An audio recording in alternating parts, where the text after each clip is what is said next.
और आज हम देखेंगे वन पंच मैन सीजन 2 के एपिसोड नंबर 6 को। अगर आपने पिछले एपिसोड्स अभी तक नहीं देखे हैं तो उनकी लिंक आपको डिस्क्रिप्शन में मिल जाएगी। तो अब चलिए जानते हैं आगे की कहानी को इस एपिसोड के साथ, जिसका नाम है द मॉन्स्टर अपराइजिंग। एपिसोड की शुरुआत में हम देखते हैं कि टूर्नामेंट में सुइरियू और लाइटनिंग मैक्स का मैच शुरू हो गया है। लाइटनिंग मैक्स सोचता है कि क्या सच में सुइरियू मुझसे ज्यादा पावरफुल होगा? ऐसा बिल्कुल नहीं हो सकता, क्योंकि मैंने इससे भी बड़े बड़े मॉन्स्टर्स को मारा है। मैक्स सुइरियू से अपनी नई टेक्निक्स इस्तेमाल करने के लिए सॉरी कहता है और फिर दोनों लड़ते हैं, जहां सुइरियू मैक्स को एक झटके में ढेर कर देता है। हर कोई ये देखकर हैरान रह जाता है और जेनोस सोचता है कि एक आम इंसान ने क्लास ए हीरो को मार गिराया। उसने आगे सोचा कि दुनिया में कई ऐसे लोग हैं जो हीरो से भी ज्यादा स्ट्रॉन्ग हैं और उनके बारे में कोई नहीं जानता, जैसे कि मास्टर सैतामा। इतने में जेनोस का फोन बजा और उसे हीरो एसोसिएशन के मैसेजेस दिखे। फिर क्लास ए हीरो स्नैक का मैच आया और वो जल्दी ही मैच जीत गया। दूसरी तरफ हम देखते हैं कि टूर्नामेंट के एक सिक्योरिटी गार्ड ने आकर ऑफिस में बताया कि अरेना के पास कई सारे मॉन्स्टर्स आ चुके हैं, तो उन्हें इस जगह को जल्दी से खाली करना पड़ेगा। तभी पीछे से बैकुजन आकर कहता है कि उसकी कोई जरूरत नहीं पड़ेगी, क्योंकि ये जगह मार्शल आर्ट्स के मास्टर्स से भरी हुई है, तो आम लोगों के लिए तो ये सबसे सेफ जगह है, और अगर फिर भी मॉन्स्टर्स अंदर आ जाते हैं तो बकुजन एक एक को खत्म कर देगा। जेनोस भी देखता है कि मॉन्स्टर्स सिटी सी में भी आ चुके हैं। उसने ये सैतामा को बताने का सोचा, फिर उसने खुद ही सबको मार देने का डिसीजन ले लिया ताकि सैतामा अपने मैच पर फोकस कर सके, और जेनोस अरेना से बाहर आ जाता है। उसका मुकाबला सबसे पहले फेस रिपर और ऐसे कुछ मॉन्स्टर से होता है, जहां जेनोस अपना इलेक्ट्रिक अटैक यूज करता है और एक एक करके सभी मॉन्स्टर्स को मार देता है। दूसरी तरफ अरेना में मैचेस कंटिन्यू चलते जा रहे हैं। एक से एक शक्तिशाली लोगों ने आकर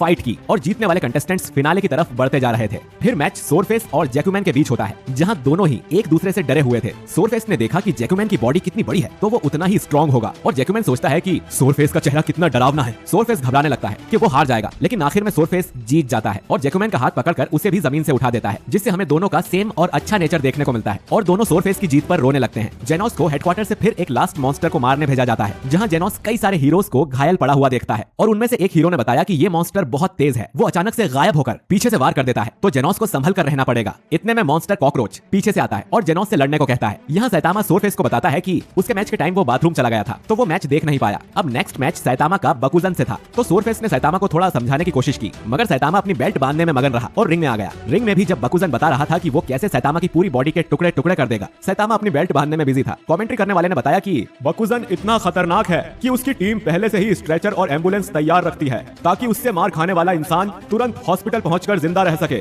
पर जैसे ही बकुजन ने सैतामा के सिर पर हाथ रखा, सैतामा को गुस्सा आ गया और उसने एक पंच में बकुजन को रिंग के बाहर फेंक दिया। सभी शॉक्ड रह गए और किसी को भरोसा नहीं हुआ कि ऐसी शक्ल का इंसान इतना ज्यादा स्ट्रॉन्ग है। पर सैतामा ने उसे बस इसीलिए मारा था ताकि उसकी विग ना निकल जाए। सुइरियू ये सब देख रहा था और उसने कहा कि वो भी सैतामा जैसे वन शॉट मारेगा। फिर सीन उस पार्क वाले बच्चे पर आता है, जो टीवी पर देखकर घबराया हुआ था कि एक एक करके सभी छोटे बड़े हीरोज घायल होते जा रहे हैं। हीरो एसोसिएशन के वर्कर्स सभी घायल हीरोज को ले जा रहे थे। कुछ वर्कर्स पाइनएप्पल और मोहिकन के पास भी आए और पूछा कि डायरेक्टर का बेटा कहाँ है, मगर उन दोनों को उस बारे में कुछ नहीं पता होता है। ये बात हेडक्वार्टर्स में पता चलती है, जिस पर एक वर्कर बताती है कि उस डायरेक्टर का कंपनी के फंड में 70% हिस्सा है, तो अगर उनका ट्रस्ट हम पर से उठ गया तो बहुत प्रॉब्लम हो जाएगी। किसी को ये नहीं मालूम था कि डायरेक्टर के बेटे को ले जाने के पीछे किसका हाथ है। दूसरे वर्कर ने कहा कि उस बच्चे की सेफ्टी सबसे बड़ी जिम्मेदारी है, तो हमें शहर के सभी हीरोज को उसे ढूंढने भेज देना चाहिए। जिस पर फीमेल वर्कर कहती है कि उन्हें वहां भेजकर हम बाकी मॉन्स्टर्स को शहर बर्बाद करने के लिए नहीं छोड़ सकते। दूसरी तरफ रोच सच में काफी तेज था और उसे एक जगह से ट्रैक कर पाना जेनोस के लिए काफी मुश्किल था, जिसके कारण जेनोस को काफी मार पड़ी। उसे समझ नहीं आ रहा था कि अब वो क्या करे, क्योंकि उसे कॉकरोच दिख ही नहीं रहा था। वो छुपने के लिए बिल्डिंग्स के ऐसे कोने में जा रहा था जहां जेनोस की नजर ही ना पड़े। पर आखिर उसने एक अटैक के बारे में सोचा जो उसने आज तक बचा के रखा हुआ था। रोच जैसे ही जेनोस के पीछे आकर कुछ कहने लगा, जेनोस ने अपने पैरों में से ग्लू निकाल दी, जिससे लगकर रोच जमीन से ही चिपक गया और जेनोस ने उस पर ब्लास्ट करके उसे खत्म कर दिया।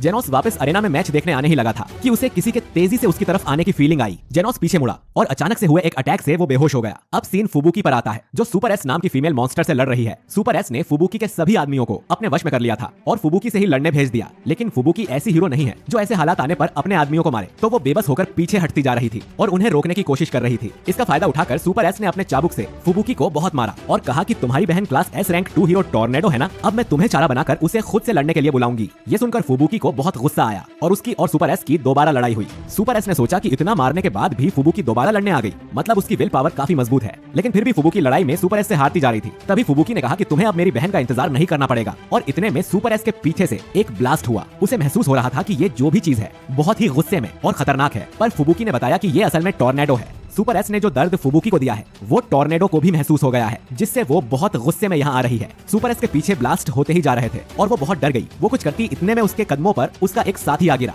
और कहा कि वो बहुत डरावनी है, और सुपर एस ने आसमान की तरफ टेरिबल टॉर्नेडो को देखा। फुबुकी ने टॉर्नेडो को समझाने की कोशिश की कि वो यहाँ सब संभाल लेगी, पर टॉर्नेडो ने उसे चुप कराकर घर जाने को बोला। सुपर एस ने फिर फुबुकी के टीम मेंबर्स को, जो कि उसके वश में हैं, उन्हें टॉर्नेडो पर अटैक करने भेजा ताकि वो खुद दुम दबाकर यहाँ से भाग सके। फुबुकी ने टॉर्नेडो से रिक्वेस्ट की कि उसके आदमियों की इसमें कोई गलती नहीं है तो वो उन्हें ना मारे, लेकिन तब तक देर हो गई थी और टॉर्नेडो ने सबको उठाकर दीवार में फेंक दिया था। फिर दोनों बहनों ने देखा कि सुपर एस तब तक वहाँ से भाग निकली है। टॉर्नेडो ने फुबुकी से कहा कि इन लोगों के साथ टीम बनाने से तुम ताकतवर नहीं बल्कि और कमजोर होती जा रही हो। फिर उसने कहा कि मैं यहाँ अपना टाइम वेस्ट कर रही हूँ, मुझे जाकर असली मॉन्स्टर्स को मारना है, और टॉर्नेडो वहाँ से चली गई। इधर अरेना में अगला मैच स्नेक और सूर्यू का होता है, जहाँ स्नेक थोड़ा थका हुआ था। उसने याद किया कि कैसे वो खुद को पावरफुल समझता था और एक मॉन्स्टर को मारने के बाद वो हीरो एसोसिएशन में आ गया। फिर यहाँ आने के बाद उसे अपनी असलियत का पता चल गया, जब उससे कई ज्यादा ताकतवर मॉन्स्टर्स और उनसे भी ज्यादा ताकतवर हीरोज से उसका सामना होने लगा, जैसे कि सैतामा। आगे स्नेक ने सोचा कि अगर हीरोज ना होते और अगर ये हीरो एसोसिएशन ना होता तो क्या सूर्यू जैसे आम लोग आगे आकर धरती को मॉन्स्टर से बचाते। उसने फिर सूर्यू पर अटैक किए, जिससे सूर्यू पर कोई फर्क नहीं पड़ा। स्नेक ने कहा कि वो डरपोक है क्योंकि वो सिर्फ अपना बचाव कर रहा है, मगर इस पर सूर्यू ने जवाब दिया कि वो बस स्नेक्स के मूव्स देखना चाह रहा था। उसने कहा कि वो बचपन से ही इतना स्ट्रॉन्ग रहा है कि भले ही उसने पिछले 7 साल में मार्शल आर्ट्स की प्रैक्टिस नहीं की, फिर भी वो स्नेक को आराम से हरा सकता है। वैसे भी उसके जैसे हीरोज का यहाँ होने से कोई मतलब नहीं है और उनके ना होने पर भी बचने वाला बच ही जाएगा, यही दुनिया का नियम है। स्नेक को ये सुनकर गुस्सा आया।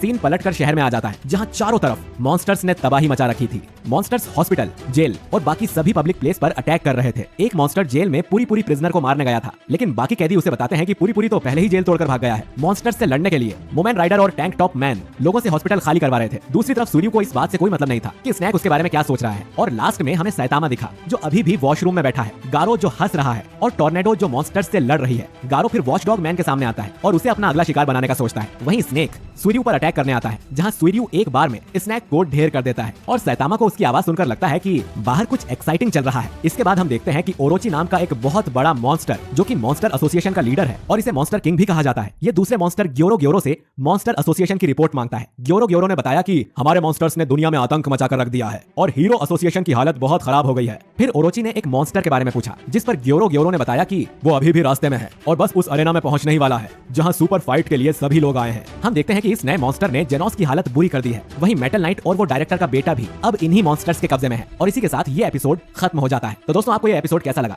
नीचे कमेंट करके बताइए जल्दी। वीडियो पसंद आया है तो आपकी स्क्रीन पे नीचे लाइक का ऑप्शन होगा, उस पर प्रेस करके इस वीडियो को लाइक कर दीजिए और इस वीडियो को शेयर कीजिए अपने एनिमे लवर्स दोस्तों के साथ। और